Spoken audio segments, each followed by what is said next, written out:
7. Biblical principles for decision-making. Decision-making shapes more of life than most people realize. A few choices can alter the direction of years. Some decisions seem small in the moment, but later they reveal their weight. Who you trust, what you give your time to, what voice you listen to, what path you say yes to. These things do not stay small for long. And yet many people make decisions in a restless, rushed, emotional way. They move too quickly, or they wait too long. They follow fear, or pride, or comfort. Sometimes they ask what feels easiest instead of what is wisest. Sometimes they already want a certain answer and only look for reasons to justify it. And because of that, confusion grows, regret grows, drift grows. But the Bible does not leave us without guidance. Scripture gives us a deeper way to make decisions, not a magic formula that removes all uncertainty, but solid principles that steady the heart and help us walk wisely before God. So in this video, we are going to look at 7 biblical principles for decision-making and why they matter in everyday life. And stay with me until the end, because the final principle is one many people ignore, but it can save you from some of the worst decisions you could make. 1. The Bible says to ask God for wisdom first. Before making an important decision, the Bible tells us to seek wisdom from God. James says, "If any of you lacks wisdom, let him ask of God, who gives generously to all without reproach, and it will be given him." That verse is powerful because it reminds us that wisdom is not something we are meant to produce by ourselves. It is something we must seek. That means decision-making should begin with prayer, not panic, with humility, not self-confidence, with a heart that says, "Lord, help me see clearly." Many people ask God to bless the decision they already want, but biblical wisdom asks something deeper. God, lead me into what is right, even if it is not what I expected. This matters because a rushed heart often makes shallow decisions, but a prayerful heart becomes slower, clearer, and more honest. Prayer does not always remove difficulty, but it reorders the soul. It helps a person move from impulse to wisdom. 2. The Bible says not to lean on your own understanding. One of the most well-known passages in Proverbs says, "Trust in the Lord with all your heart, and do not lean on your own understanding. In all your ways acknowledge Him, and He will make straight your paths." That does not mean your mind has no value. It means your understanding is limited. You do not see everything. You do not know every consequence. You do not fully understand every motive, every trap, every timing issue, or every hidden influence. God sees what you do not. This principle is important because many bad decisions are made by people who are too sure of themselves.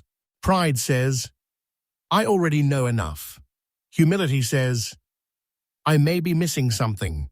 When you lean only on your own understanding, you can confuse confidence with wisdom. Biblical decision-making requires trust. It means you do not put your own reasoning above God's truth. You stay open to correction.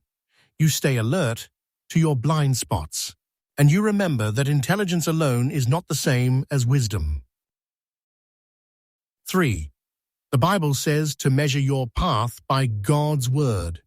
Psalm 119 says, "Your word is a lamp to my feet and a light to my path."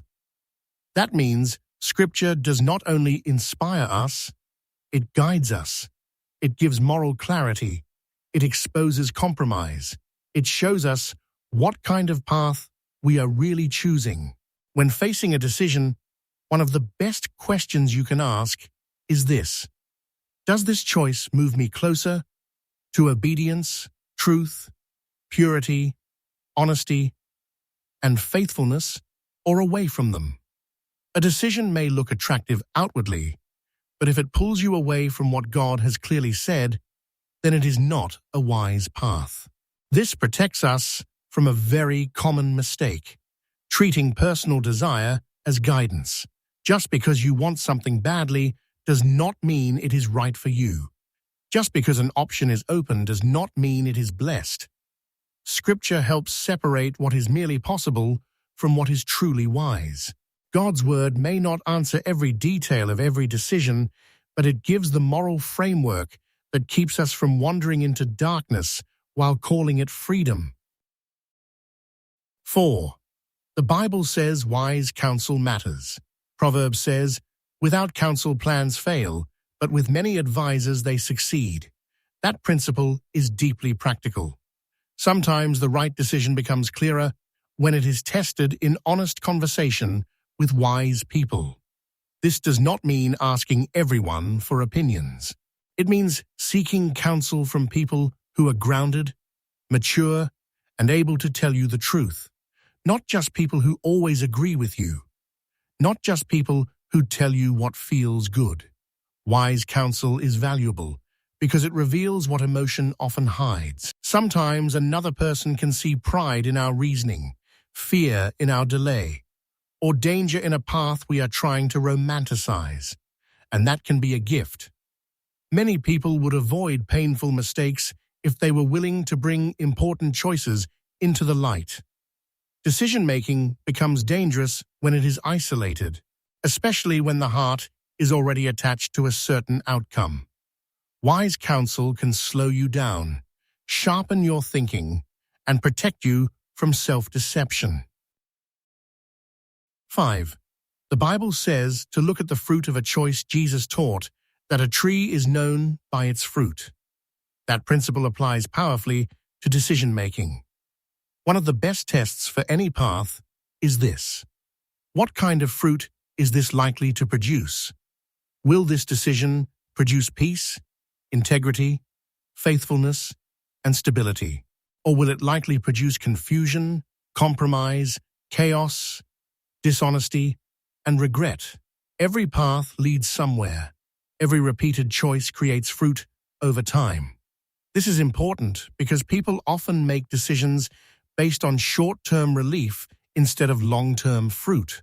They ask, what will make me feel better quickly? Instead of, what kind of life is this choice building? But biblical wisdom is not obsessed with the immediate moment.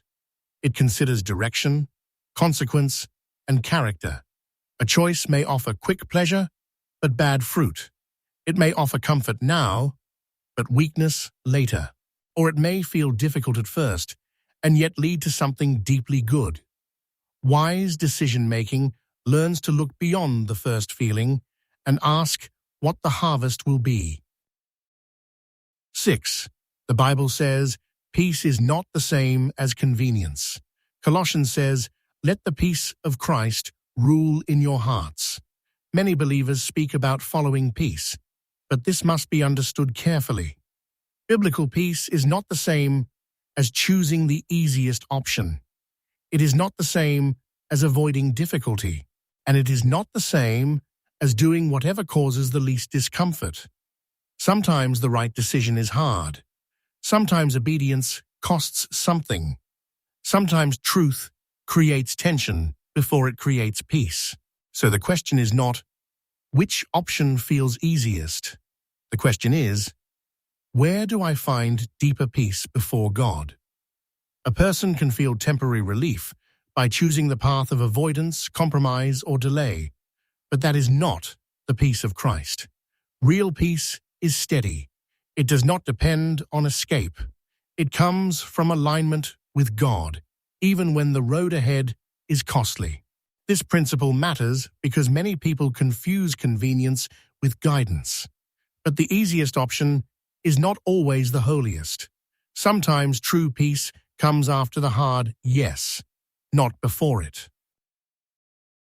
7. The Bible says, do not make important decisions in haste. Proverbs warns that the plans of the diligent lead surely to abundance, but everyone who is hasty comes only to poverty. Haste is one of the great enemies of wise decisions. A rushed mind is usually not a clear mind. People make poor decisions when they are desperate, flattered, angry, lonely, exhausted, or pressured. In those moments, emotion narrows vision. You only see what is right in front of you. You stop weighing things carefully. You stop listening well. You just want resolution. But biblical wisdom teaches patience. Slow down. Pray again. Examine your motives.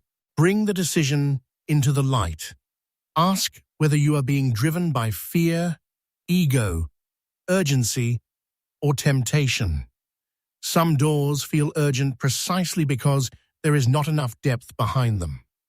This final principle is so important because many regrets begin with the words, "I rushed." Wise people are not always the quickest people. Often they are the ones who are willing to wait long enough to see clearly. Good decisions are rarely built on panic. They are built on wisdom, truth, prayer, counsel, and patient clarity before God. Conclusion. So what does the Bible teach about decision-making? It teaches us to ask God for wisdom. It tells us not to lean on our own understanding. It calls us to measure our path by Scripture. It reminds us to seek wise counsel. It teaches us to look at the fruit. It warns us not to confuse convenience with peace. And it tells us not to act in haste. All of that matters because decisions do more than solve moments. They shape people. They shape habits, relationships, direction, and character. And over time, a wise life is usually built one wise decision at a time. So maybe the real question is not just, what decision am I trying to make? Maybe the deeper question is, what kind of person am I becoming through the way I make decisions? That is where wisdom begins to go deeper than strategy. It becomes part of your character before God. If this video helped you, leave a comment and tell me which of these 7 biblical principles for decision-making spoke to you the most.